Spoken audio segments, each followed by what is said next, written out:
Exclusive breaking news to bring you. Fulham have agreed a deal to sign Manchester City winger Oscar Bobb.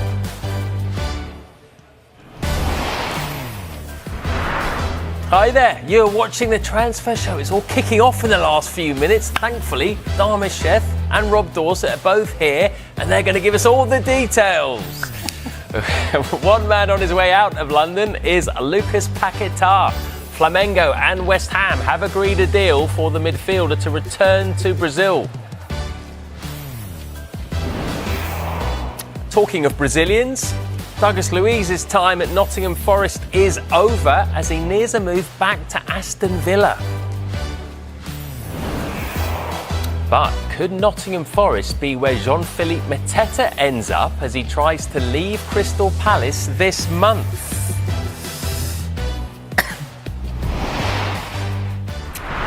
But we're going to start with the breaking news regarding Manchester City winger Oscar Bobb. Dharmesh, what can you tell us? Yeah, we've been reporting throughout this window that there have been talks between the two clubs, that a deal was close. They finally have reached an agreement, have Fulham and Manchester City, over the transfer, the permanent transfer of the winger Oscar Bobb. He'll move from Manchester City to Fulham for a fee in the region of £27 million. Manchester City have also retained matching right on any future offers as well. So if he was to be sold by Fulham, they could match any other buying club's offer for him, and then Oscar Bobb would then have a decision to make thereafter. But for now, he's on his way to Fulham by the sounds of it. 20% sell-on clause as well has been inserted. But the main crux and the breaking news we have now reaching us at Sky Sports News is that Fulham have reached an agreement with Manchester City for Oscar Bobb, and the fee is around £27 million. Very talented young player. Rob, it sounds like a pretty good signing for Fulham, doesn't it? I think it is a good signing for Fulham. And look, he's a real talent, but he's had very few opportunities, hasn't he? We know that he's been frustrated by his lack of game time. I mean, look, Pep Guardiola talks very, very highly of Oscar Bobb, but he's talked highly about a lot of young players that he hasn't managed to get in the starting 11 as much as he would like. Look at Cole Palmer, who left to join Chelsea, and Pep Guardiola has forever said, I think I missed a trick there. You know, we had so many good players, I couldn't fit him into the side. I wonder whether there's a bit of that with Oscar Bobb here, and Fulham have taken advantage of that. And of course, you know, with Marco Silva and his future up in the air in the summer, this sort of signing, I think, will keep him happy, will impress him. Maybe it makes a difference to him longer term. But yeah, a really, really good signing for Fulham, and a new start and a fresh start for Oscar Bobb, and I think he's been desperate for that. And 27 million as well for someone so young. That doesn't sound like a load. Yeah, money. That's true, but because he's had so little opportunity and he's had some injury problems as well, I think he's a bit untested. So I think it suits both parties. That's the impression I get. Look, in a few years' time, he could be worth a lot more than that if he gets a run of games. With the talent that he's got and the way everybody speaks about him in football. But at the moment, I think 27 million sounds a fair deal for both sides, I think. Yep. OK, Fulham are bringing in a winger then, but is the future of another of their wide men a bit in doubt at the moment? Are we talking Adama Traoré here? I mean, because obviously Harry Wilson, Adama Traoré, we know is gone. We know Adama Traoré has gone. He's obviously linked up with Nuno Espirito Santo again. But yeah, in terms of that young star on the wide there, who's been doing so well for Fulham, Harry Wilson, you have to say that he's been absolutely outstanding of late. And it now looks increasingly likely that he's going to be leaving Fulham in the summer. When he's on a free transfer, he can leave without anybody paying a fee for him. And we know there are a lot of clubs potentially lining up for him. That's very, very clear. And of course, he is a real talent. If you look at the number of goals he's scored recently, 10 goal involvements since the end of November, 6 goals and 4 assists. That's in 14 Premier League matches. And remember, that's with a Fulham side that have been struggling of late as well. So I don't think there's any doubting his talent. He's still only 28 years old, which surprised me. He's been around so long. I thought he was a bit older than that. But yeah, I think if he goes to the summer and can walk away on a free, there'll be a lot of clubs that are interested in taking him. The interesting thing from Fulham's point of view is we've talked about them doing a good bit of business there for Oscar Bobb. They won't want to see Harry Wilson leave on a free. if they can get some money for him between now and then, before the end of the window, I think they'd probably jump at the chance, even though he's so important for them right now. It's like the Mike Gay situation for Palace, isn't it? Very, very similar.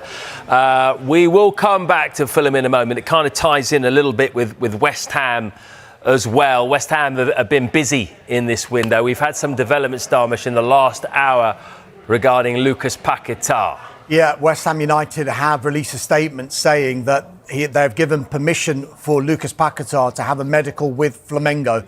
This has been rumbling on throughout this month. He made it clear that he wanted to leave West Ham United, but not only that he wanted to go back to the club where he started his career in Brazil, in Flamengo. And it looks like now he's going to get his wish. The deal has been agreed between the two clubs. We found that out earlier today, and that fee is around £36.5 million that Flamengo will pay West Ham United. Remember, he joined in 2022 from Lyon for over £50 million, won the Europa Conference League as well, one of the most memorable nights in West Ham United's history. But, you know, there's been a few issues off the pitch, in particular for Lucas Paquetá. There was the whole betting allegations, which, you know, not guilty, but the impact that it had on him. He actually spoke about the impact that it had on his mental health. And I think at that point, he just wanted to go back to Brazil. Yeah. West Ham United have actually said in their statement that they did try and convince Lucas Paquetá to stay, but once he had told them it is for family reasons and for personal reasons, that's when they thought, we're going to have to try and negotiate with Flamengo to try and get this deal that is good for Lucas Paquetá, but predominantly good for West Ham United. And to think about the length of time it's taken, it's pretty quick that this deal has really developed. And to get £36.5 million, some West Ham fans might say, look, it's less than what we paid. But given the circumstances and given the player wanted to leave, and given you can't really get a bidding war going for a player who has said he wants to leave but only wants to go to one club, £36.5 million is probably not a bad deal that West Ham United will look at it as. Yeah.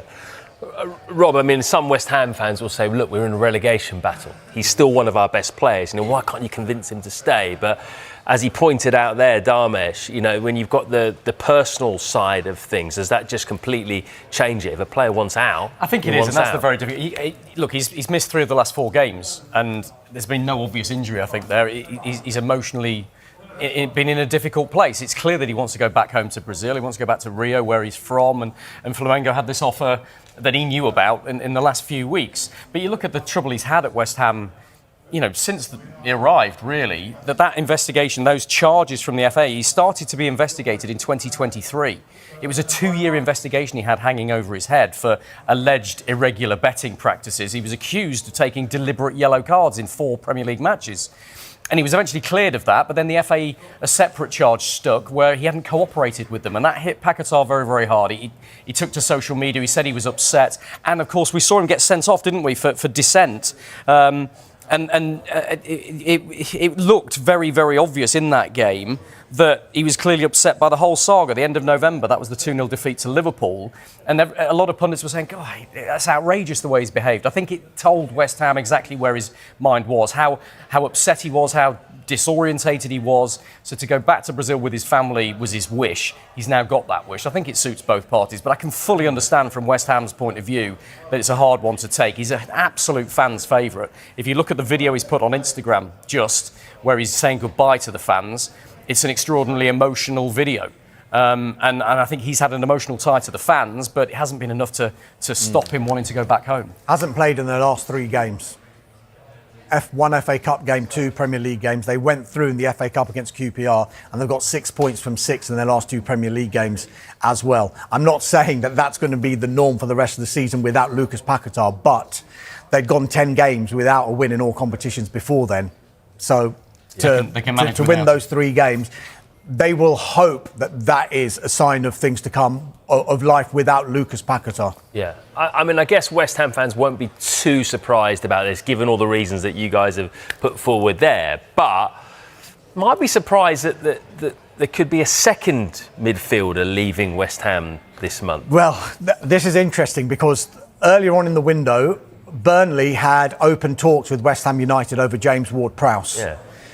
Then, earlier on this week, I was told they are no longer pursuing that deal.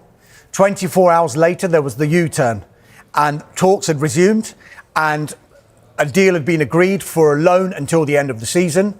We understand now that he's having a medical with Burnley. We should get an announcement, a formal announcement from both clubs sooner rather than later if all goes well with that medical, because everything else, it seems, with that deal has now been agreed. It's been an interesting time, you'd have to say, for James Ward-Prowse. He moved from Southampton to West Ham back in the summer of 2023, and then he was loaned out to Nottingham Forest the August after, under Nuno Espirito Santo. He started 5 Premier League games for them, made 9 Premier League appearances for them. But Nuno, I think, wanted to go another way and decided, look, let's try and get a deal where he can go back to West Ham United, because I don't think I'm going to use him. So back he went to West Ham United, tried to revive his career there. At the start of this season, he was playing games. And then Graham Potter was sacked. And then who comes to become manager at West Ham United? I mean, James Ward-Prowse must have thought, how's my luck? Because this guy obviously doesn't rate me. And so we thought Ward-Prowse's career at West Ham United was going to be stalling again. Then he got placed on the substitutes bench against Sunderland over the weekend. And then you maybe thought, right, it's not going to happen with Burnley. And maybe he has got a future under Nuno Espirito Santo at West Ham United. But that was very short-lived, because everything changed. There was a U-turn. Burnley resumed talks again with West Ham. And now he looks like he's on his way to Turf Moor. So hopefully for James Ward-Prowse, it's a straight loan. He'll get first-team football throughout the rest of the season. And then in the summer, I guess his future will be reassessed again. It's a really difficult one, because James Ward-Prowse has been one of the most consistent performances. He's one of those players when he was at Southampton. I think, didn't he get close to the record for playing in consecutive matches? He was so consistent, never seemed to have an injury. But it's close to that record. That's the David Beckham record. There you go. Maybe 2 free kicks off it or something. There you go. And now, the last 2 years for him have been utter chaos. Much of it not by his own making, and so there's a lot of sympathy for him. He's very highly thought of, not just for his talent, but the way he portrays himself, the way he acts around the squad. He's a leader. He's a very, very easy guy to work with, very, very professional. And so he will be desperate to just find a new home and start playing football again. And if this happens for him, but why West Ham let him go to a relegation rival?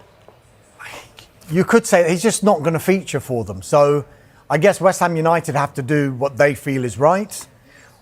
I'm sure West Ham United will be looking up rather than over their shoulders at Burnley. They've got to chase. Careful. They've got to chase. Well, they've got to chase clubs like Nottingham Forest and Leeds United and Crystal Palace, maybe. One interesting point I would make about James Ward-Prowse, we've mentioned the free kicks and the set piece delivery that he has. In a season where we continuously are talking about the importance of set pieces, that's probably where West Ham United fans might be thinking, would it have been an idea to have kept someone like that, particularly because how important set pieces are just now, and there are very few better than him from a dead ball situation. But West Ham have made their decision, clearly not in Nuno's plans. Good for West Ham probably, and good for James Ward-Prowse. OK, let's just finish off with one incoming to West Ham, and we mentioned Fulham there.